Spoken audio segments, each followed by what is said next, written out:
Hello dear students, welcome to Major Kalsi classes. मैं विवेकानंद। आज आपको सीडीएस और सीएपीएफ के जनरल साइंस के जो फिजिक्स के क्वेश्चंस आते हैं उन्हीं को मैं कराने वाला हूं आपको। और इसमें बहुत मैंने उसी लेवल का क्वेश्चन रखा है जनरली जिस लेवल का क्वेश्चन पूछा जाता है फिजिक्स में खास करके, क्योंकि बहुत ज़्यादा अपर लेवल, बहुत हाई लेवल नहीं आता, बहुत सिंपल लेवल आता है। जैसे क्वेश्चंस आते हैं उसी टाइप के हमने क्वेश्चंस रखने की कोशिश किए हैं और खास करके उसी पोर्शन से रखने की कोशिश की है जहाँ से पूछा जाता है। तो बहुत छोटे छोटे से क्वेश्चंस हैं जैसे पूछे जाते हैं, आइए देखते हैं। तो इसमें अब हम चलने वाले हैं अपने अगले स्लाइड पे। जो सबसे पहला क्वेश्चन है हम लोगों का वो ये है कुछ इस तरह से कि दिए गए परिपथ में धारा का मान क्या है। तो आप देखते होंगे कि सर्किट से रिलेटेड क्वेश्चन आता है। तो इसमें मान लीजिए कि ऐसा क्वेश्चन, इसमें करंट का वैल्यू पूछ रहे हैं। तो ये बैटरी लगी है तो करंट यहाँ से कुछ निकल रहा होगा, ठीक है। बैटरी लगी है तो यहाँ से कुछ करंट निकल रही होगी, आई करंट कुछ निकल रही होगी। और आई करंट अगर निकल रही है तो ये देखिए, मान लीजिए कि यहाँ से आई करंट निकल रही है तो इसके हिसाब से आप ये बता सकते हैं अब कि जो यहाँ पर 6 ओम और 6 ओम का दो रेजिस्टेंस लगा हुआ है, ये दोनों किस में है? ये दोनों है सीरीज में। तो सीरीज में जुड़ जाएंगे पूरा पूरा। तो 6 + 6 कितना हो जाएगा? 12 ओम। ये सीरीज में हो जाएगा। ये दोनों अब एक ही हो गया 12 ओम का, तो ये 12 ओम हो गया। और उसके बाद ये और ये किस में है? पैरेलल में है।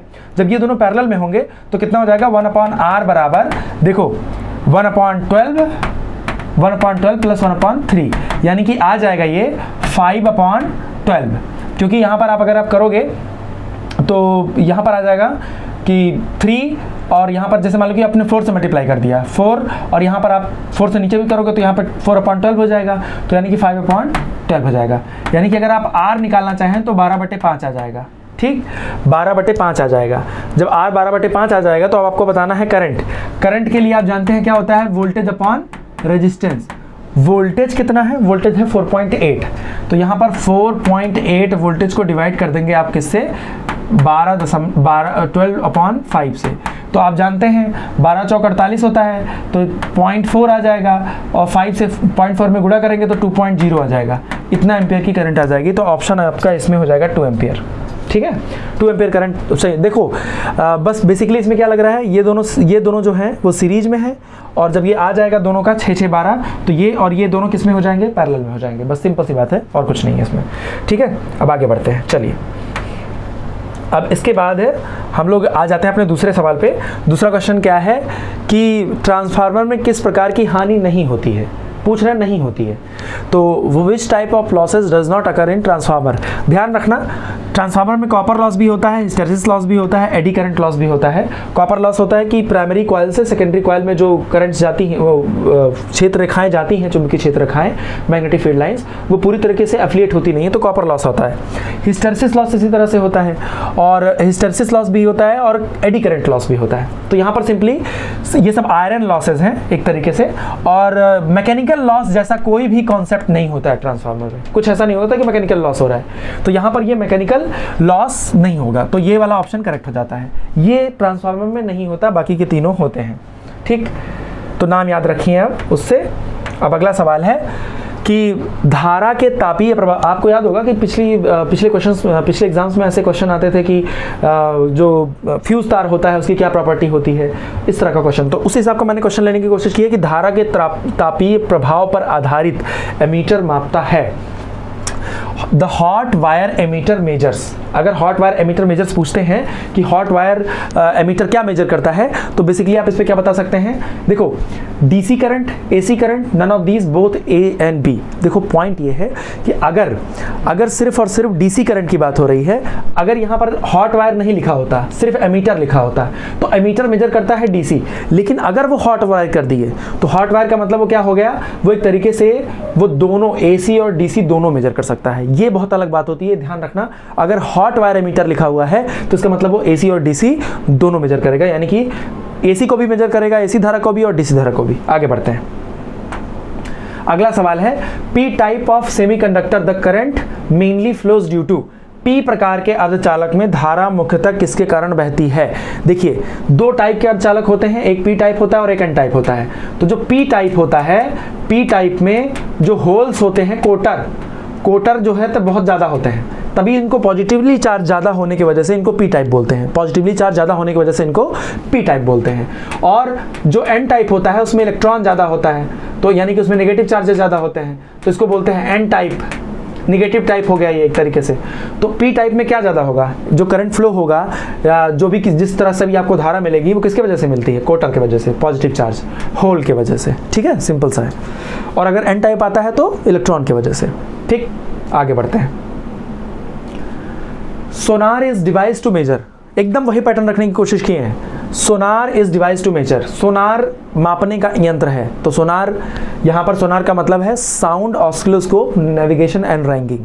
तो एक तरीके से हम सोनार को कह सकते हैं कि ये ध्वनि की तीव्रता मापता है, कि स्रोत की आवृत्ति नापता है, कि समुद्र की गहराई नापता है, कि क्या करता है। देखो ये समुद्र की गहराई नापता है बेसिकली, क्योंकि यहाँ से सोनार से अल्ट्रासोनिक वेव्स छोड़ी जाती हैं। मान लो कि यहाँ पर आपका जैसे कोई शिप है, शिप के ऊपर आप हैं और यहाँ से अल्ट्रासोनिक वेव छोड़ी जाती है। अल्ट्रासोनिक वेव जब नीचे जाती है, समुद्र का ये बेस है, सपोज करो कि सी का ये बेस है, तो यहाँ से टकरा करके जब अल्ट्रासोनिक वापस जाती है तो उसको आप डिटेक्ट कर लेते हो। तो ये बताओ ये पूरी दूरी कितनी है, डी। तो रेज जाने में अल्ट्रासोनिक वेव यहाँ से जाती है, फिर यहाँ से वापस जाती है, तो कितना डिस्टेंस चलेगी, 2D डिस्टेंस चलेगी और किसी स्पीड से जाएगी जो स्पीड होती है, ठीक है, और इंटू टी। तो आपको अगर टाइम पता चल जाए कि कितनी देर बाद वापस आई है और वेलोसिटी है साउंड की आपको पता रहती है, साउंड का एक रेंज है ये, तो आप डिस्टेंस निकाल सकते हो कि कितनी दूरी पर उसका डेप्थ है। तो एक तरीके से समुद्र की गहराई इससे पता कर सकते हैं, ठीक है। तो ये जानते रहो, बहुत ज़्यादा इसका डिटेल का बहुत मतलब नहीं है, लेकिन आप इसलिए बता दे रहे हैं क्योंकि इस तरह का सवाल बन सकता है, तो दिमाग में थोड़ा रहेगा एक्सप्लेनेशन की वजह से।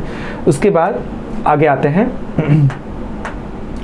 तो अभी आप देख सकते हैं जैसे CDS CAPF के लिए हमारे ये सब बैचेस हैं जो यहाँ पर चल रही हैं इसके लिए, और ये टेस्ट प्रेप ऐप से आप इसको कंटिन्यू कर सकते हैं आगे। इसके आगे 6 क्वेश्चन है आपका, nuclear fusion is the source of energy in nuclear reactor and sun and hydrogen bomb, nuclear reactor and atom bomb, sun and atom bomb. तो यहाँ पर देखो क्या होगा बेसिकली कि न्यूक्लियर फिजन जो होता है, नाभिकीय संलयन, नाभिकीय संलयन क्या होता है कि जब दो छोटे छोटे नाभिक यानी कि 2 स्मॉल न्यूक्लियसेस जब मिल करके एक बड़ा न्यूक्लियस बना लेते हैं तब उसको बोलते हैं नाभिकीय संलयन यानी कि न्यूक्लियर फ्यूजन। तो न्यूक्लियर फ्यूजन में क्या होता है कि इसमें किसकी ऊर्जा का स्रोत है, नाभिकीय रिएक्टर। देखो नाभिकीय रिएक्टर में नहीं होता ऐसा, नाभिकीय रिएक्टर में क्या होता है कि न्यूक्लियर फिजन होता है, नाभिकीय विखंडन होता है, वहां पर जो यूरेनियम है वो टूटता है एक तरीके से। तो यहाँ पर इसमें सही ऑप्शन आपका हो जाएगा सूर्य तथा हाइड्रोजन। तो सन और हाइड्रोजन का जो एनर्जी का सोर्स है वहां पर न्यूक्लियर फिजन ही होता है, वहां पर हीलियम और हाइड्रोजन मिलकर के हीलियम न्यूक्लियस बनता है, तो वहां पर बहुत ज़्यादा एनर्जी रिलीज होती है। तो सन और हाइड्रोजन बॉम्ब में आप बता सकते हैं कि यही ऑप्शन होता है। Phenomena of natural radioactivity was invented by, natural radioactivity का जो फेनोमेना है वो कौन इन्वेंशन किया था उसका, तो यहाँ पर एक ही ऑप्शन होगा। बहुत कंफ्यूजन इसमें कभी कभार लोगों की होती है, तो इसमें हेनरी बैकरल, हेनरी बैकरल ने ही सबसे पहले क्या किया था कि प्राकृतिक रेडियोएक्टिविटी की घटना की खोज की थी कि कुछ पदार्थ ऐसे होते हैं जो कि तरंगों को निकालते हैं कि जिससे कि वो अस्थायी हो सकें, मतलब for getting the stability there are some materials that releases some radiation. तो इस तरह की प्रॉपर्टी होती है। अब अगले पे आते हैं। Soft iron is used to make the core of transformer because of its, जो ट्रांसफार्मर होता है उसमें नर्म लोहे की क्रोड यूज की जाती है, क्यों की जाती है? देख लो ऑप्शन आपको दिया हुआ है, ऑप्शंस आपको जितने दिए हुए हैं उसमें से बताना है कि कौन सा। तो ध्यान रखना बच्चों, ये सबसे ज़रूरी चीज़ है कि अगर ये कहते हैं कि ट्रांसफार्मर जो कोर है सॉफ्ट आयरन की क्यों होती है, तो सॉफ्ट आयरन की इसलिए होती है जिससे कि जो ट्रांसफार्मर की कोर है ना वो बार बार मैग्नेटाइज और डिमैग्नेटाइज होती है। तो हमें कोई ऐसा मटेरियल चाहिए जो आसानी से मैग्नेटाइज और डिमैग्नेटाइज होता रहे, और आसानी से मैग्नेटाइज और डिमैग्नेटाइज होने के लिए जो निग्राहिता और धारणशीलता है उसकी वैल्यू सबसे कम होनी चाहिए। तो लो कोएर्सिविटी एंड लो रिटेंटिविटी, लो यानी कि निम्न निग्राहिता तथा निम्न धारणशीलता, पहला ही ऑप्शन सही हो जाएगा आपका, बाकी के ऑप्शन आपके गलत हो जाएंगे। निम्न निग्राहिता और निम्न धारणशीलता, धारणशीलता का मतलब होता है कि जब आप मैग्नेटिक फील्ड जीरो कर देते हैं, एक्सटर्नल मैग्नेटिक फील्ड बाह्य वैद्युत क्षेत्र, तब उसके अंदर जो चुंबकत्व का गुण बचा रह जाता है, मैग्नेटिक प्रॉपर्टी बची रह जाती है, उसको बोलते हैं रिटेंटिविटी या फिर बोलते हैं धारणशीलता।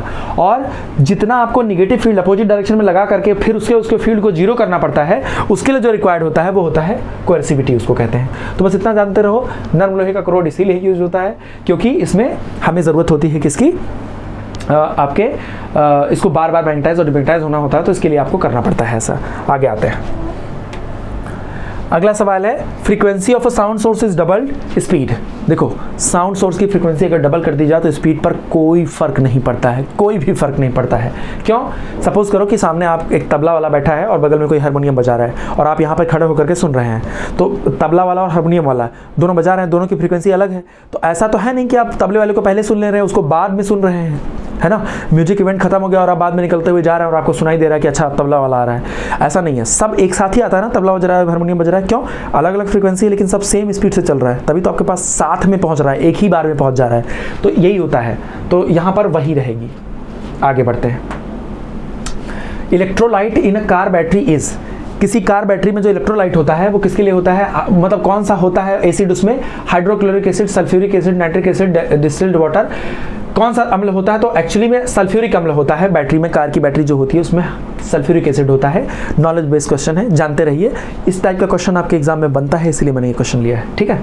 आगे और देख सकते हैं कि मतलब अब डिस्कशन इस पर भी होना बहुत ज़रूरी है कि यहाँ पर जो मेजर कलसी क्लासेस में फॉर्मेट है उसमें आपको डेली फिजिकल ट्रेनिंग वगैरह का सेशन होता है और प्रॉपरली आप फिजिकल सेशन ज्वाइन कर करके, मतलब जैसे एक होता है कि अगर आप पढ़ रहे हैं, जैसे आपको थियोरेटिकल नॉलेज हो रहा है और साथ ही साथ अगर आप फिजिकल एबिलिटी आपकी ठीक नहीं है तो लॉन्ग टर्म में आपको दिक्कत करेगा ही, ऑब्वियस सी बात है, दिक्कत क्रिएट करता है। तो उसके लिए यहाँ पर डेली फिजिकल ट्रेनिंग सेशन वगैरह भी होता है, जैसा कि आप देख सकते हैं। और प्रॉपरली अगर आप रेगुलर हैं यहाँ पर तो उससे काफ़ी पर्सनालिटी ग्रोथ में बहुत ज़्यादा मदद मिलती है, मतलब पूरी तरीके से मॉडिफिकेशन की बात है यहाँ पर। तो अगला आता है, an air bubble in water acts like a. देखो जो वायु का बुलबुला होता है, वायु का, हवा का बुलबुला, हवा का बुलबुला, अगर देखो हवा में हवा का बुलबुला दिखता है? नहीं दिखता, क्योंकि हवा का जो रिफ्लेक्टिव इंडेक्स है बुलबुले का वही आसपास की एयर का भी है। रिफ्लेक्टिव इंडेक्स अगर सेम होता है तो कोई चीज़ दिखती नहीं है उस मीडियम में। तो अगर वो, लेकिन हवा का बुलबुला, जैसे पानी के अंदर आप गए और कुछ बोल रहे हैं, वहाँ से CO2 निकाल रहे हैं, किसी तरह से कुछ बोल रहे हैं, तो वहाँ पर जो एयर का बुलबुला होगा, बबल होगा, उस बबल का जो रिफ्लेक्टिव इंडेक्स होता है वो आसपास के मीडियम के रिफ्लेक्टिव इंडेक्स से कम होता है। और ऐसा होने की वजह से जो नॉर्मल बबल जो कॉन्वेक्स लेंस की तरह बिहेव करता है वो वहाँ पर कॉनकेव लेंस की तरह बिहेव करने लगेगा, अवतल लेंस की तरह। तो हवा का बुलबुला अगर पानी के अंदर होता है, बहुत सिंपल सी बात है, अगर हवा का बुलबुला पानी के अंदर है तो वहाँ पर क्या होगा कि पानी के भीतर वो एक अवतल लेंस की तरह बिहेव करेगा, यानी कि वो एक कॉनकेव लेंस की तरह बिहेव करता है, मिरर नहीं। मिरर में तो एक तरफ पॉलिश होता है, उसमें किसी तरफ पॉलिश है नहीं, तो ठीक है, अवतल लेंस। अगले पे आते हैं, light wave do not travel strictly in straight line, can be best explain by. देखो बहुत जरूरी होता है, प्रकाश पूर्णतः रेखा में नहीं संचरित होता है। इसे समझा जा सकता है किस घटना से? हम जानते हैं कि प्रकाश सीधी रेखा में चलता है, लेकिन क्या स्ट्रिक्टली सीधी रेखा में चलता है? कभी नहीं मुड़ेगा, ऐसा नहीं है। एक घटना होती है विवर्तन, जैसे किसी एज से, शार्प एज से लाइट जाए और वहां से बेंट हो जाए तो उसको विवर्तन बोलते हैं। या किसी पतले से होल से अगर लाइट गुजरे तो वहां से वो बेंट हो जाती है, तो इसकी घटना को बोलते हैं डिफ्रैक्शन या विवर्तन। तो यहाँ पर कौन सा सही हो जाएगा? बी वाला ऑप्शन। तो यहाँ पर डिफ्रैक्शन वाला ऑप्शन आपका सही हो जाएगा। मुझे पता है थोड़ा सा सुपर फास्ट स्पीड में जा रहे हैं, लेकिन मुझे लगता है छोटे छोटे क्वेश्चंस हैं, आप भी चाहेंगे कि जल्दी से ही आप सीख लें इसको बस, और जितनी आपको ज़रूरत है बस मैं उतना ही आपको लेक्चर डिलीवर कर रहा हूँ, क्योंकि किसी भी टॉपिक पे आपको PhD नहीं करनी है इस पर। पॉइंट ये है एग्ज़ाम निकलना चाहिए, है ना। तो एग्ज़ाम के पॉइंट ऑफ व्यू से, और वो भी जनरल साइंस में फिजिक्स का जितना पोर्शन आता है उसके हिसाब से अगर ये मॉडल आप थोड़ा समझने की कोशिश करते हो तो फिजिक्स के क्वेश्चन आपसे हो जाएंगे। जो 8, 9, 10 क्वेश्चन आते हैं 25 में, वो हो जाएंगे आपसे। वही मुद्दा है इस वक्त, ठीक है। आगे आते हैं, which of the following wavelength will suffer maximum deviation while passing through a prism. तो प्रिज्म से पास होते हुए इसमें से मैक्सिमम डेविएशन किसका होता है? वायलेट का, बैगनी का। क्यों? क्योंकि विबग्योर, जैसे प्रिज्म है, लाइट गई और यहाँ पे कई रंगों में बट गई 7 में, तो नीचे वायलेट होता है, विबग्योर ऐसे होता है ना, ऊपर सबसे कम कौन होता है? रेड सबसे कम डेविएट होता है, सबसे मैक्सिमम होता है वायलेट, तो बैगनी हो जाएगा। अगले पे चलते हैं, positive magnification indicates that the image is. Magnification 2 तरह का होता है। अगर मैग्निफिकेशन ऊपर है, पॉजिटिव मैग्निफिकेशन का मतलब होता है कि इमेज कैसी है? इरेक्ट है, सीधी है। अगर निगेटिव होता है तो कैसा होता है? उल्टी इमेज होती है, क्योंकि आप जानते हैं साइन कन्वेंशन के हिसाब से कि ऊपर यहाँ प्लस होता है और नीचे बनेगा तो निगेटिव होगा। अगर ऐसे बना हुआ है पॉजिटिव तो इसका मतलब इरेक्ट है, और अगर नीचे बना हुआ है इमेज तो इसका मतलब निगेटिव है। इसका मतलब वो क्या कहते हैं? उल्टा, इन्वर्टेड बन रहा है। निगेटिव होगा अगर तो, और पॉजिटिव है तो इरेक्ट बन रहा है। आगे चलते हैं। Mud houses are cooler in summer and warmer in winter because, जो मिट्टी के घर होते हैं, अब तो गायब होते जा रहे हैं, मिट्टी के जो घर होते हैं वो समर में, mud houses are cooler, summer गर्मियों में ठंडे और ठंडियों में गर्म, उससे अच्छा क्या चाहिए? क्यों? क्योंकि जो एयर होती है, 4 ऑप्शन दिया हुआ, mud is super conductor of heat, mud is good conductor of heat, mud is bad conductor of heat, none of these. तो यहाँ पर ध्यान रखना है, मिट्टी की उष्मा अतिचालक सुपर कंडक्टर होती है, या फिर मिट्टी उष्मा की अच्छी सुचालक होती है, मिट्टी उष्मा की बुरी सुचालक होती है, उपरोक्त में से कोई नहीं। यहाँ पर देखो थोड़ा सा ये ध्यान देने की ज़रूरत है, जो मिट्टी होती है वो हीट की बैड कंडक्टर होती है, मतलब एक तरीके से कह सकते हैं बुरी सुचालक होती है, बैड कंडक्टर ऑफ हीट। ये तीसरा वाला ऑप्शन आपका सही हो जाएगा। क्यों? क्योंकि अगर बैड कंडक्टर ऑफ हीट होगा तो गर्मियों के समय में बाहर से हीट को अंदर नहीं आने देगा, तो अंदर ठंडा ठंडा रहेगा, और अगर ठंडी का समय होगा तो अंदर से हीट को बाहर नहीं जाने देगा, तो मतलब अंदर गर्मी जो रहेगी, जितने लोग रहेंगे, जितने इंसान प्राणी लोग रहेंगे वहाँ पर अंदर, तो उन सब की जो हीट निकल रही होगी वो उसके अंदर ही ट्रैप हो जाएगी, तो बाहर नहीं जाने देगी। तो ये कॉन्सेप्ट है इसका। कहानी इसलिए बताना पड़ रहा है जिससे आपको याद रहे, इस तरह का कॉन्सेप्ट। आगे बढ़ते हैं। Absolute zero temperature is 1 at which all liquid converts into solid, all gases convert to solid, all matter is in solid state, the kinetic energy of molecule becomes 0।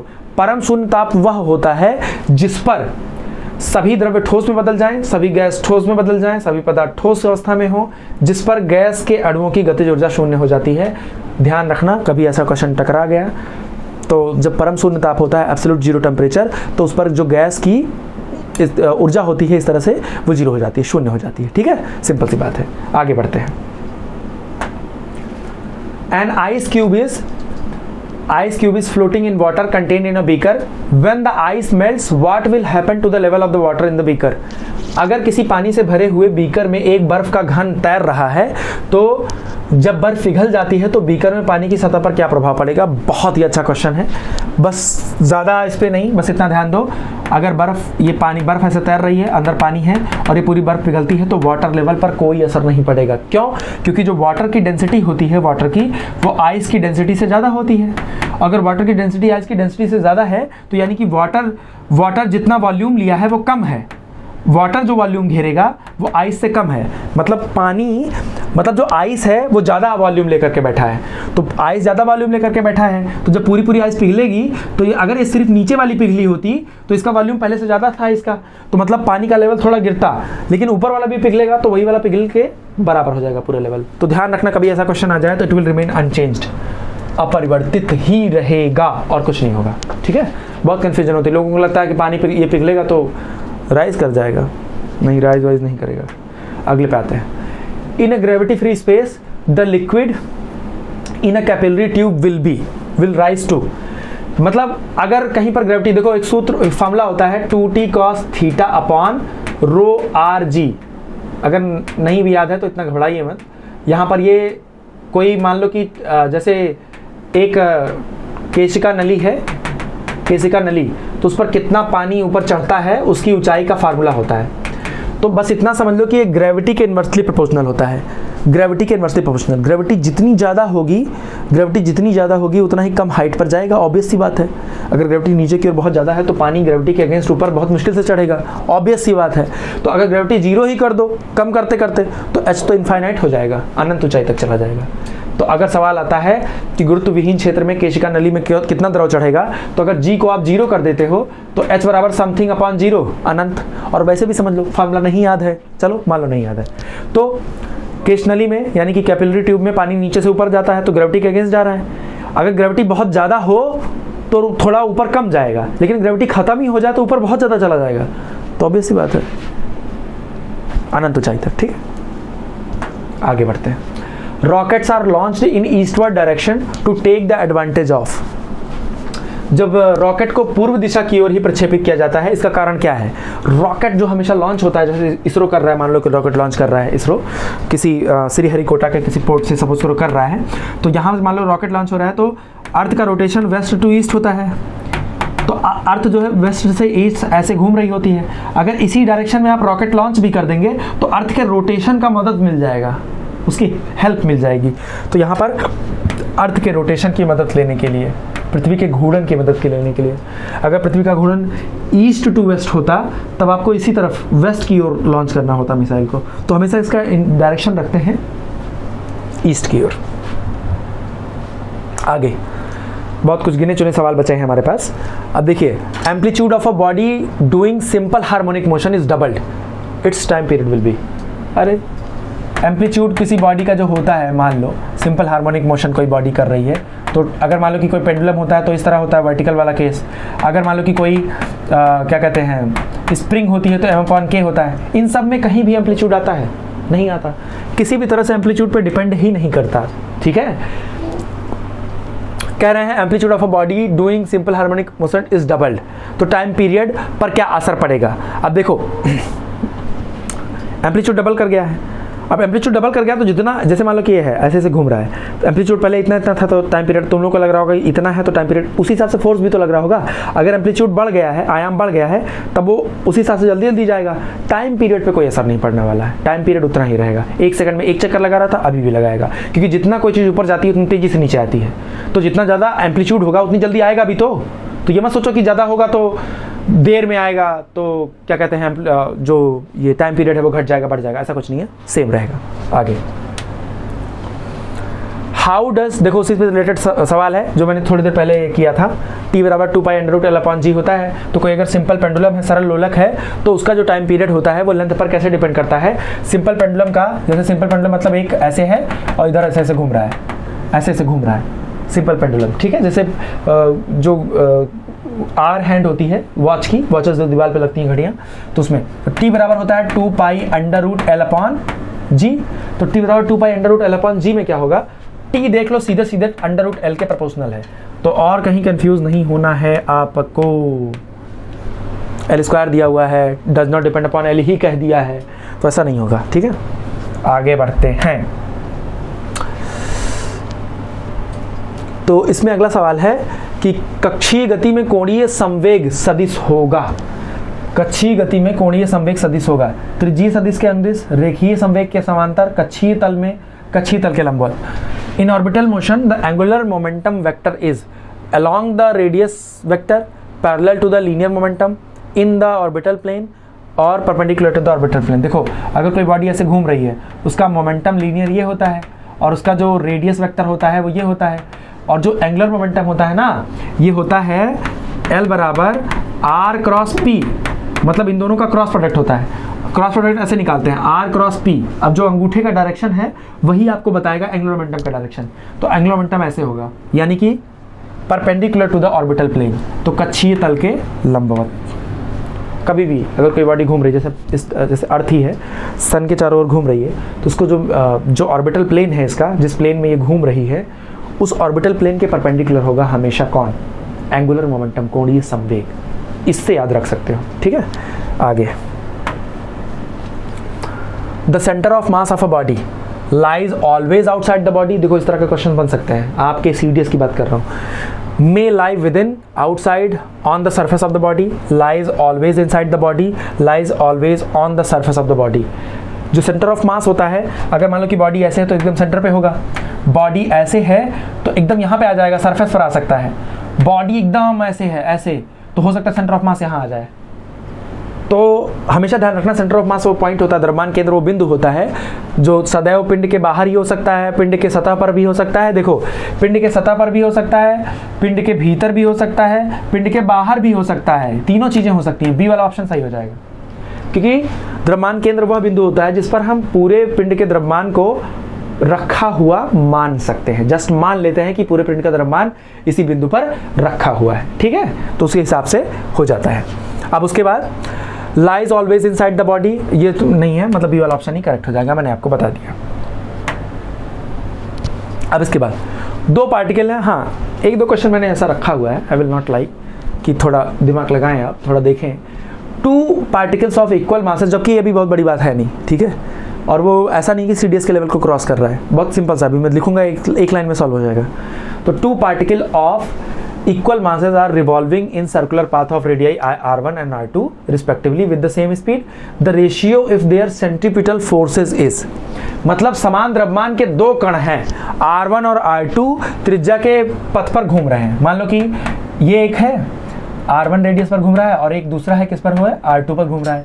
तो हमेशा जानते हो सर उनकी चालें समान है, इन सब सेम स्पीड v से घूम रहे हैं, तो उनकी अगर चालें समान हैं तो हम जानते हैं कि जो फोर्स होता है अभिकेंद्री बल सेंट्रीपिटल फोर्स ये होता है mv²/r। तो अगर v समान है और द्रव्यमान समान है तो F इनवर्सली प्रोपोर्शनल 1/r हो गया। तो क्या हो जाएगा F1/F2 बराबर क्या हो जाएगा, अगर इनवर्सली प्रोपोर्शनल है तो क्या हो जाएगा R2/R1। तो अब वो पूछ रहे हैं कि दोनों का रेशियो बताना है, तो R2/R1 सीधा आ गया, डिवाइड करोगे कुछ भी करोगे यही आ जाएगा, क्योंकि फोर्स जो है इनवर्सली प्रोपोर्शनल है आर के। तो F1/F2 बराबर क्या आएगा, R2/R1 आएगा। सिंपली स्क्वायर का अंडर रूट का सीन ही नहीं है, स्क्वायर का सीन ही नहीं है, और यहाँ पर रेशियो उल्टा दिया हुआ है। ठीक है, एक ही ऑप्शन ही होगा, यही R2/R1। चलते हैं अपने आखिरी सवाल पे, देखते हैं कि आखिरी सवाल में क्या है। बहुत अच्छा क्वेश्चन है, ये भी क्वेश्चन बन सकता है। देखो क्वेश्चन का लेवल देख के ही लग रहा होगा कि this type of question is possible, ऐसा क्वेश्चन आ सकता है। तो free fall of an object, क्योंकि अब साउंड से क्वेश्चन नहीं पूछ सकते, जनरल साइंस में साउंड से क्वेश्चन आ सकता है, साउंड से भी, और जैसे साउंड से मैंने क्वेश्चन पूछा था, तो यहाँ पर free fall of an object vacuum में, वैक्यूम में एक ऑब्जेक्ट गिर रहा है, इससे रिलेटेड क्वेश्चन नहीं पूछ सकते हैं, बहुत सिंपल सी बात है, जनरल साइंस की बात है। तो किस स्पीड से गिर रहा है, मतलब निर्वात में मुक्त रूप से गिरती हुई किसी वस्तु की गति है एक समान वेग, या फिर एक समान त्वरण, या परिवर्ती त्वरण, या एक समान त्वरण। ध्यान रखो कोई भी बॉडी गिरती है तो किससे गिरती है, जी से गिरती है। तो अगर जी से गिरती है तो मतलब जी क्या है, कांस्टेंट है। इसकी वैल्यू भी जानते हो 9.8 मीटर प्रति सेकंड स्क्वायर। तो एक क्या होगा, यूनिफॉर्म एक्सेलरेशन से गिरेगी। बहुत कन्फ्यूजन लोगों को होती है, लोग सोचते हैं एक समान वेग से गिर रही है, लोग सोचते हैं कि एक समान चाल से गिर रही है, ऐसी कोई बात नहीं है। एक समान त्वरण से गिरता है, उसकी चाल लगातार बढ़ती रहती है, ध्यान रखना वेग उसका बढ़ता रहता है। तो फाइनली यही है हम लोगों का, यही था हम लोगों का आज का सेशन, यही था हम लोगों का आखिरी सवाल। और इसके बाद कुछ इसमें देख लेते हैं कि जैसे यहाँ पे जो मेडिकल चेकअप वगैरह का भी आपको मिल जाएगा पूरा कॉन्सेप्ट, कि जैसे प्रॉपरली आपको पहले से पता होना चाहिए कि आप कितने फिट हो, कैसे क्या हो। तो वो सारी सिचुएशन मतलब पूरी तरीके से कंप्लीट यहाँ पर गाइडेंस है आपके लिए, तो बहुत ही बेनिफिशियल होगा। और पहली बात ये समझ लीजिए, जैसे अभी मैंने 25 क्वेश्चन किए हैं, तो ये 25 क्वेश्चंस आप फिर से रिपीटेडली देख सकते हैं बार बार, और उसके इर्द गिर्द उसके आस पास के सवाल पिक करने की कोशिश कर सकते हैं, मतलब उसी से रिलेटेड इसी टाइप का क्वेश्चन आपको मिल सकता है। तो चलिए बच्चों, जय हिंद, और मिलते हैं इसी तरह के मॉडल पेपर के साथ फिर से।